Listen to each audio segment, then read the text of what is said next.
Shiraz came home with another bag of snails. She loved snails, and used any excuse to cook them, while he thought they were meh, and could take 'em or leave 'em.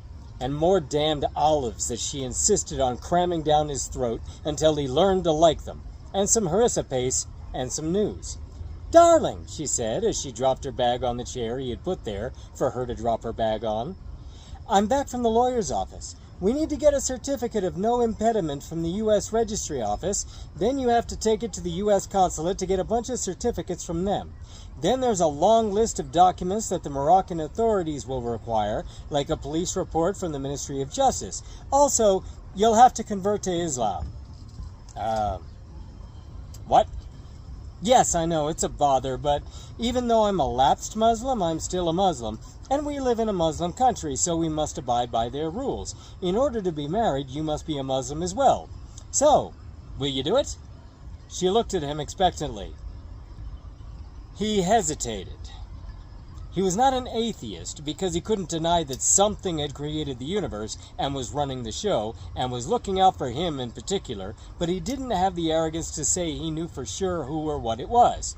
He detested organized religion for most of his life, detested the very idea of it, the practice of it, and would have nothing to do with it apart from fighting it. Normally. "Will I have to put my forehead on a rug every time I hear that muezzin singing? 'Cause I won't," he said adamantly. "Ha! No, don't worry. I have it on good authority that the ones who decided we'd have to pray 5 times a day were that upper 1%, the rich, and they themselves don't pray at all. They make us do it so that we have to stop working for so much time and stop making money, and they take advantage of that complete lack of competition for what adds up to a significant chunk of the day. That's one of the reasons I stopped. So no, you won't have to do any of that."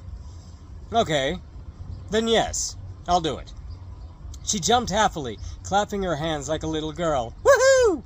Rabbit worried then about all the documents he would need to get together, since he was born Jared Layton, but was here in Morocco under the name Michael Lappin, and that was the name he'd told to Shiraz, even though he regretted it now. He was sick of her calling him Mike, and wanted to be Rabbit to her, but couldn't think of how to tell her to call him that. And now that he would have to come up with false documents to get married under a false name, he couldn't think of how. "Just one thing, though," she said, interrupting his worry. "What's that?" "You can't just say I'm a Muslim. It's not that easy." "Oh, yeah, I suppose there's a ceremony?" "Oy." "Well, before you can have a ceremony, you have to take a course and learn all about Islam." "Fuck that, then," he chose not to say. "Oh, like a catechism class? How do I get out of this?" "Something like that." "Jesus Christ, this is gonna suck." "Whatever you say, dear."